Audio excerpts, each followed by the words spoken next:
So we're starting with half a basic. We go 1, 2, 3. I'm going to now position the hands so I have hashtag on both. Tracy takes one step for an underarm turn, I step side. She continues to turn, I pivot on my left foot, coming around, place my weight on my right foot. My right hand's available now to do a hair comb. I go over and down.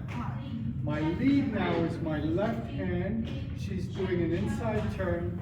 1, bump, bump. I want to make sure now that she's on my left side. I step forward, cross, side. At that point, Tracy steps behind me as well. And now I have connection here. I release my left hand and send her out. We'll do it from this angle. So we go 1, 2, hands are in position, 5, 6, 7.